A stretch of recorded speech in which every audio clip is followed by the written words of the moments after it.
last night of Station 14. 1. Cold open. The screen flickers, buzzing with low static before fading into a grainy visual of a rundown newsroom. Unlike the sleek production of Channel 9, this one is smaller, maybe 4 or 5 people running everything. A faded Station 14 logo flickers in the corner of the screen. The lighting is uneven. One of the fluorescent bulbs above the set keeps blinking. 2 anchors sit at a scratched-up wooden desk. A white coffee mug blocks the corner of the frame. The lead anchor, Dean Russo, early 40s, wears a shirt one size too large and a tie that's seen better days. He has that look of someone who used to care a lot, until it stopped mattering. Next to him, Carrie Dale, mid-20s, sits upright with the kind of nervous energy only recent graduates carry. She keeps glancing off camera, clearly unsure if they should even be live. A hand slaps the desk from off-screen. The floor manager, unseen, whispers loudly, "You're up." Dean clears his throat. Good evening. This is Dean Russo, alongside Carrie Dale, coming to you live from Station 14 here in Morrow County. We're currently operating under limited power. He adjusts the mic clipped to his collar. We've been advised to remain on the air as long as possible. For those just tuning in, we are still under a mandatory shelter-in-place order. Repeat, shelter-in-place is still in effect. Carrie picks up the next line. Earlier tonight, multiple metropolitan news outlets reported aggressive, infected individuals in city centers. We are receiving fragments of an emergency transmission from Channel 9 out of Oak Ridge County. Dean turns toward her. Do we have that? The image flickers again, this time revealing a broken frame of Channel 9's broadcast. Just static dot, then half a second of audio. Do not go outside. The screen glitches. Carrie exhales hard through her nose. We're also receiving partial feeds from WX103 emergency radio. It's cutting in and out, but there's a message looping. Something about not responding to anyone knocking on doors. Dean shuffles his notes. His hands are visibly shaking. We've locked the front doors to the station. All exits except the rear loading dock have been secured. If you're watching this, please understand, we're staying here until we can't. He doesn't finish the sentence. Behind the camera, something clatters. Metal on concrete. Carrie, FLINCHES. Dean turns slowly toward the sound. The camera operator doesn't cut. Off screen, a second voice mutters. It's just the wind. The lights overhead flicker again. Brighter this time, then pop. The newsroom drops into shadows for 2 full seconds before emergency backup lights kick in, bathing the set in cold, dim blue. Carrie reaches under the desk, fumbling for something. Dean stares directly into the camera. We're going to switch over to emergency audio from WX103. It may be choppy. We'll return as soon as power stabilizes. A deep buzz rolls in dot, then static. The screen cuts to black, and the next voice isn't Dean's. It's someone far more desperate. Signal bleed. The last night of Station 14. 2. Emergency radio. The screen remains black, but the silence doesn't last long. A sharp burst of static tears through the speakers, followed by a broken loop of a FEMA alert tone. The pitch is warped, rising too high before crashing down. Then, a voice. Grainy, like it's being dragged across sandpaper. This is KHZZZZK, WX103 emergency broadcast repeating loop 4. If you are hearing this, remain where you are. Do not attempt to leave your shelter. The message stops abruptly, then restarts mid-sentence. Extremely aggressive, do not respond to knocks at the door, even if they sound familiar. They're using voices now. A soft scratching noise bleeds into the background, not from the voice, behind it. The infected are drawn to light, to sound, to movement. If you are in a group, remain silent. Do not call for help. You must assume anyone outside is compromised. The voice grows more frantic with each sentence. You can tell this man's been broadcasting too long, maybe even alone. If you are bitten, a loud bang interrupts him. Silence. The mic picks up the faint creak of a door. Someone whispers off mic. We told you to keep it shut. Then static, it returns again, barely. The voice is different now, shaky. If you're hearing this, Stay off the roads. Stay out of sight. They're not dumb anymore. One of them, it said my name. It said my name. A choked sob. Then nothing for 10 seconds. A sharp pop. The mic drops. Then, a long dragging sound. Something heavy being pulled slowly across tile. Metal scrapes once. Then again, the mic stays on. And now a third voice breaks through. Younger, breathing hard, panicked. This is David Marsh. I'm an intern. I don't know how this thing works. If anyone can hear me, they're inside WX103. I saw them rip through the glass like it was nothing. A snarl cuts across the feed like a blade. Something falls hard. David's voice returns, but it's off mic yelling. They're not sick, they're changing. They remember things. They're using. The feed collapses into digital noise. For 5 long seconds, there's nothing but distortion. Then, a looping voice returns. Only now, it's automated. A female robotic tone. This message will repeat every 30 minutes. Stay inside. Do not approach the infected. Do not respond to knocking. This is WX103. It loops again. But this time, there's another sound buried under the automation. A rhythmic, wet chewing. And then, a whisper. Right at the edge of the audio, just as the loop resets. They're watching you too. Audio overlay. The black screen begins to flicker again. First in glitchy pulses, then a hard cut to Station 14's feed. But something's off. The video is back, but the audio isn't. Instead of Dean, Russo, or Carrie Dale speaking, we still hear the WX103 loop, only now it's breaking. Warped, skipping like a haunted record. Do not respond to knocking. Knocking, knocking, knocking. The loop fractures, slows, then finally collapses into raw static. Then, silence. But not silence. The camera shows the studio, still dimly lit by emergency backups. Carrie is pacing, rubbing her arms like the air just got cold. Dean is staring up at the ceiling. No one's speaking, but a faint voice comes through. Not live, not present, just part of the feed. I saw it looking through the glass. It smiled at me. Carrie jerks, turning toward the booth. Did you hear that? Dean frowns. Hear what? The mic still isn't working right, but somehow, the emergency radio chatter bleeds through the walls. It feels like it's inside the room. The camera doesn't cut away. A low whisper echoes faintly through the speakers. Not from either of them. Not from WX103. Something else. They're watching you too. Carrie walks toward the edge of the frame, looking past the lights into the darkness of the hallway that leads to the lobby. She pauses. Then, that sound again. A slow, dragging scrape, like something being pulled across concrete. Dean's voice finally comes through, scratchy. Half live, half corrupted. If anyone can hear this, our feed's being hijacked. We don't know how to stop it. A burst of WX103 cuts through again, mid-screen. They're inside the broadcast center. Dean and Carrie both freeze. Carrie, that wasn't pre-recorded. The camera zooms slightly. In the far background, across the glass control booth window, someone moves fast. Then gone. Dean raises a handheld radio to his mouth.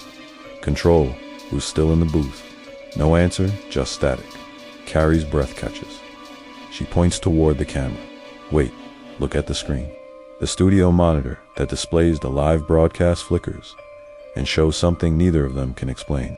It's not the same feed. The monitor shows the Station 14 studio, but from a different angle. One, the actual camera isn't recording. In that shot, there's a third person standing in the background. Still, motionless, not moving, not breathing. Just watching. Carrie, who the hell is that? Dean stands slowly, knocking over his chair. Cut the feed. Cut it now. But the broadcast continues, even as they reach for the controls. Even as Carrie's voice shouts off camera. Is anyone in the booth? Hello. The video feed flickers again, and for a split second, overlays 2 images. One of Dean and Carrie scrambling in real time. Another, slightly delayed, showing the third figure moving toward them. The screen spasms with digital noise. Then, everything stabilizes. Dean and Carrie are gone. The studio is empty. The camera remains locked on the desk, now silent. and the feed from WX103 returns, garbled. We're not transmitting this anymore. Something else is. Back to the TV studio, the feed cuts back in. No glitches this time. No overlay. No audio bleed. Just the cold silence of the Station 14 studio. The desk sits undisturbed. The lights still flicker in their emergency mode, casting long shadows across the floor. One of the overhead bulbs swings lazily, creaking in rhythm with the building's quiet groans. Then a figure enters frame. Carrie. Her steps are slow, unsure, like someone waking from a dream. She's barefoot. Her heels, once part of the polished news anchor look, sit abandoned near the exit door. Her blouse is torn slightly at the shoulder. There's a faint red streak down her forearm. Not bleeding, not fresh. Just there, she approaches the desk and looks around. No Dean. No crew. No camera operator. She leans toward the desk mic. It's dead. Still no sound. Carrie glances toward the monitor that shows the live feed. She sees herself on screen. She frowns, then walks around the desk, behind the chair, and freezes. From her angle, she's alone. But on the monitor, there's someone else standing behind her, still, watching. Carrie turns around. Fast. Nothing. But the figure is still there on the monitor. One step closer. She backs away, nearly tripping over the cables. Her breathing gets louder. It's the first sound the feed picks up since returning. Then a voice. Not hers. Not Dean's. From somewhere behind the camera. You shouldn't have stayed. Carrie bolts off screen. The camera doesn't follow. It just holds on the desk. A few seconds later, Dean walks into frame from the opposite side. His shirt is torn open near the chest. His hands shake as he approaches the desk and picks up a nearby chair. He whispers, voice hoarse. Carrie. No answer. He sits slowly, wiping sweat from his brow. There's a dark smear on his wrist. Blood, probably. His eyes are sunken. He looks straight at the camera. This is Station 14, he says quietly. Morrow County. We lost contact with Channel 9. WX103 is gone. Our signal isn't clean. Something's interfering. I think it's inside the feed now. It knows we're broadcasting. He closes his eyes. His next words barely register. I don't think we're just being watched. I think it's using us to look back. The light above him pops. Dean flinches, grabs the edge of the desk. Then he hears it too. The soft dragging sound from earlier, only now, closer. He stands slowly. The broadcast flickers. From the corner of the screen, a shadow enters. Tall, twitching at the edges, like it's glitching in and out of sync with the studio's reality. Dean's head turns toward it. He steps forward. The feed begins to pixelate again, each block swallowing more of the image. But right before it collapses, we see Dean's face. Frozen, mouth open, eyes wide, not screaming, not surprised, staring at us. Emergency radio resumes. The screen blacks out, but the silence doesn't last. A low-frequency hum rolls in first, deeper than before, almost like it's vibrating through your teeth. Then the WX103 emergency tone, but warped, stretched, and off. The voice returns, but it's not David Marsh. It's not the original announcer. It's something that sounds like both. This is WXY, double. The words glitch. Repeat that, then flatten into something slow. This is the broadcast now. There's a pause. A wet, breathing sound fills the space. Close to the mic, like someone is too near it. We hear you. Another pause. Then multiple voices speak at once, overlapping, whispering in all directions. We see you. We found the signal. We are inside. The mic crackles. In the background, static pulses like a heartbeat. Then the automated voice cuts back in. But now it's broken and corrupted. This message will repeat the voice stalls. REWINDS. Then skips. Message. Message. Mess. Silence. Then. A scream. It's cut off instantly, like someone hit mute halfway through. Now something new comes through. A recorded tape by a female voice, clearly pre-disaster. This is the National Emergency Alert System. If you are hearing this, your broadcast tower is compromised. Please shut down all outgoing transmission equipment immediately. But even this loop sounds infected. Each word decays as it's spoken, trailing off into nothing. Then another voice takes over. Not a warning, not a human. I was once a voice, it says softly. Now I am the frequency. The audio drops into a low drone that vibrates with quiet screams beneath it. If you listen too long, you start to hear things that aren't there. Whispers, laughter, clicking teeth. The sound sharpens suddenly. One voice cuts through all the others. Carrie's voice, breathy. To calm if you're still listening. Don't. It's how it spreads. And then, Dean, whispering like he's right next to the mic. It's not just in the tower anymore. It's in the sound. A metallic ringing overtakes everything. The kind you hear right before a blackout. Then the feed glitches hard. A screech, a reversed scream, and a flatline tone. Silence again. But as the final voice kicks in, you realize it's not part of the broadcast. It's live. We're almost at your station, it says, softly, like it's smiling. Leave the mic on. Final moments. Screen snaps back to station 14. But this time, it's not a live camera. It's footage. The timestamp in the top right corner reads 20 minutes ago. The studio is dark, except for one flickering overhead bulb, barely hanging from the ceiling. The camera is locked in a wide shot. We see the empty anchor desk, the toppled chair, a broken microphone cable trailing across the floor like a vein. Then, a figure walks into frame. Carrie. Her face is blank. Her eyes are open, but unfocused. She moves slowly, unnaturally, like her body knows what to do, but her mind isn't in control. She walks behind the anchor desk and stands there, facing the camera, not blinking, not breathing. The broadcast audio crackles again. Dean's voice whispers through it, but it's not coming from him. It's coming through her. We told you not to watch. A loud hum begins to build, low and distorted, rattling the speakers. The studio lights dim. The edges of the screen darken. Behind Carrie, in the shadows of the studio, they start to appear. First 1 dot, then 2, then 5. Twitching, jerking figures. Silhouettes in the shape of people, but moving wrong. Heads tilted, shoulders slumped, mouths open, too wide. They don't speak, they glitch, like corrupted video files, skipping frames, phasing in and out of reality. The broadcast begins to stutter. The colors shift. The contrast pulses like a heartbeat. Carrie leans toward the camera. Her lips don't move, but Dean's voice speaks again. The broadcast is a doorway. She leans closer. Another voice joins in, the same one from WX103.